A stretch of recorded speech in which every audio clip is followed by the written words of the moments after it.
सिंधुदुर्गातून बातमी आहे। सिंधुदुर्ग जिल्ह्यात सकाळपासून पावसाची रिपरिप सुरू झालेली आहे। त्याचबरोबर अरबी समुद्रातील कमी दाबाच्या पट्ट्याचा परिणाम झालाय। सिंधुदुर्ग जिल्ह्यात पुढील 3 दिवस ऑरेंज अलर्ट जारी करण्यात आलाय।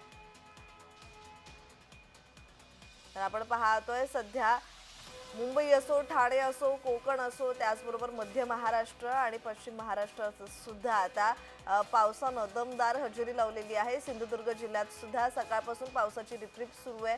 अरबी समुद्रातील कमी दाबाच्या पट्ट्याचा परिणाम होऊ लागलाय। तर सिंधुदुर्ग जिल्ह्यात पुढील 3 दिवस ऑरेंज अलर्ट जारी करण्यात आलाय।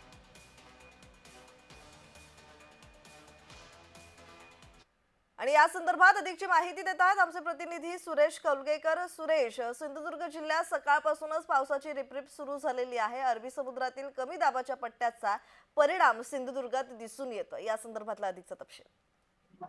निश्चित प्रज्ञा, गेले 8 दिवस बघितलं तर सिंधुदुर्ग जिल्ह्यात मुसळधार पाऊस पडतोय आणि या पावसाचा जो परिणाम आहे तो थेट येथील शेतकऱ्यांना आणि आंबा बागायतदार, काजू बागायतदार, त्याचबरोबर कोकम पिकाला झालेला दिसतोय।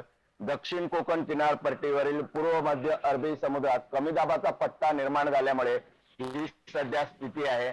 मात्र एक आनंदाची बातमी आहे ती म्हणजे मान्सून आहे तो सध्या दाखल होण्याची शक्यता आहे आणि या 2 ते 3 दिवसात जो मान्सून आहे तो महाराष्ट्रात दाखल होईल। मात्र सध्या कमी दाबाचा पट्टा निर्माण झाल्यामुळे सिंधुदुर्ग जिल्ह्यात ऑरेंज अलर्ट आहे तो पुढील 3 दिवसासाठी कायम आहे।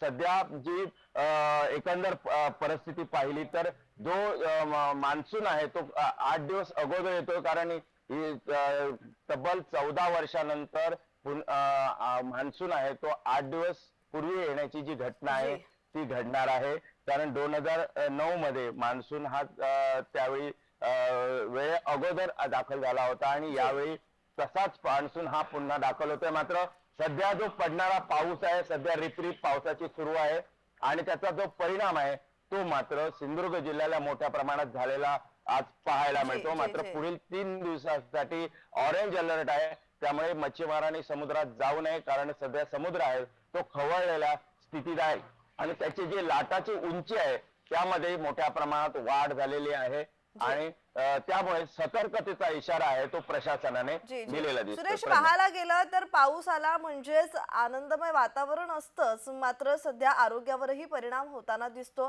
आणि त्यात असं दिसतंय कोरोना पुन्हा एकदा डोकं वर काढताना दिसतोय। तर आरोग्य प्रशासनाकडून काही आवाहन करण्यात येत आहे का नागरिकांना? निश्चितच काल पालकमंत्री नितेश राणे आहेत, त्यांनी ओरोस सिंधुदुर्ग येथे आपत्कालीन बैठक घेतली आणि त्यावेळी सध्या जो महाराष्ट्रात कोरोना डोकं वर काढतो या संदर्भात तातडीने आरोग्य विभागाला सूचना दिलेल्या आहेत।